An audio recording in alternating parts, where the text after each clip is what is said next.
सुगंधा और उसकी सास कांता के बीच एक अजीब सी जंग रहती थी।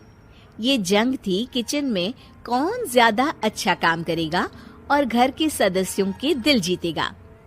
और उनकी इस जंग में हमेशा कुर्बान होते थे उनके दोनों पति।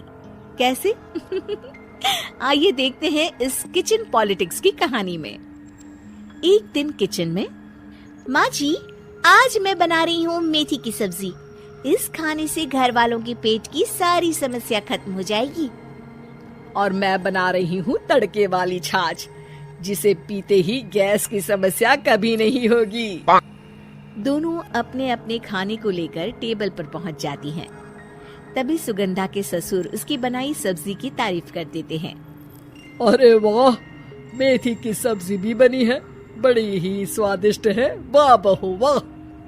अरे बहू, लेकिन इसमें इतनी सारी मेथी बर्बाद करने की क्या जरूरत थी? देखिए माँ जी, ये तो वो मेथी है जो आप रात में भिगोकर सुबह उसका पानी पीती हैं, और जो मेथी फेंक देती हैं, उसी से मैंने ये सब्जी बनाई है। अरे वाह बहू, तुमने तो बड़ा ही समझदारी का काम किया। बस अब क्या था, कांता जी का तो मानो ये सुनकर खून ही सूख गया। वो फैसला कर लेती है कि किसी भी तरह वो अपने खाने की तारीफ लेकर ही रहेगी और सुगंधा को किचन में उसकी कमियां गिनाएगी। कांता फ्रिज खोलकर देख रही होती है और फिर सुगंधा से कहती है, अरे बहू, ये क्या, पूरा फ्रिज गंदा पड़ा है। तभी वहाँ सुगंधा का पति आ जाता है। वो सुगंधा को डांट कर कहता है, सुगंधा, तुम्हें कितनी बार कह रखा है कि वायरस फैल रहा है, साफ सफाई का पूरा ख्याल रखना है, लेकिन तुम किचन में इतनी गंदगी रखोगी तो कैसे चलेगा। सुगंधा सास की तरफ देखती है, जहाँ वो मुस्कुरा रही होती है। सुगंधा समझ जाती है कि सास ने उससे बदला लेने के लिए ये सब किया है। दोनों रात के खाने की तैयारी में लग जाती हैं। दोनों ना एक दूसरे की तरफ देखती हैं और ना ही एक दूसरे से बातें करती हैं। रात को खाने के टेबल पर एक एक कर दोनों कई तरह के अलग अलग व्यंजन टेबल पर लगा देती हैं और अपने अपने पति के पास जाकर खड़ी हो जाती हैं। अरे खाइए जी खाइए, मैंने बड़ी मेहनत से बनाया है।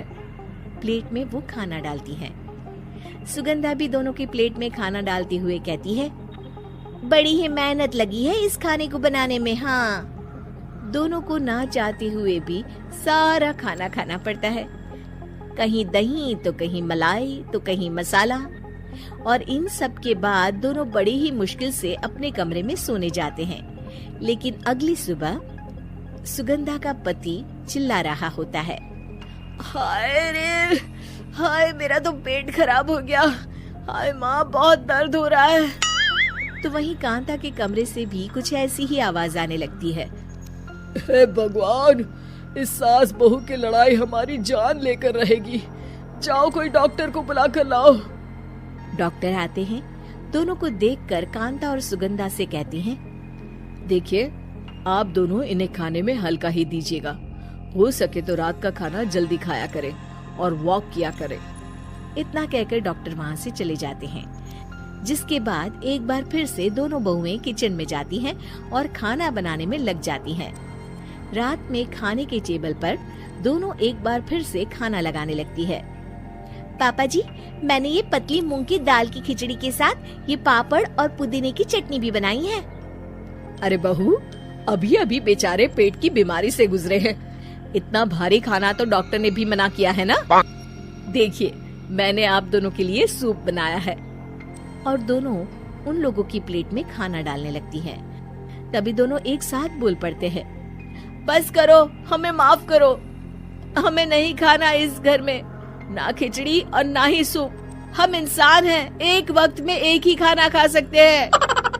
बस करो, हमें माफ करो, हमें नहीं खाना इस घर में, ना खिचड़ी और ना ही सूप। हम इंसान हैं, एक वक्त में एक ही खाना खा सकते हैं। इतना कहकर वो दोनों वहाँ से चले जाते हैं। कहानी का अंत। आप लोग उम्मीद कर रहे होंगे कि अंत में सब ठीक हो जाएगा। नहीं जनाब, अगर सास बहू के बीच सब ठीक हो जाए तो आप ये सीरीज देखे ही क्यों? तो मजा लीजिए इस चैनल में सास बहू से जुड़ी कहानियों का, क्योंकि ये ऐसा रिश्ता है जिसकी मिठास उसकी खटास में हमेशा ज्यादा ही रहती है।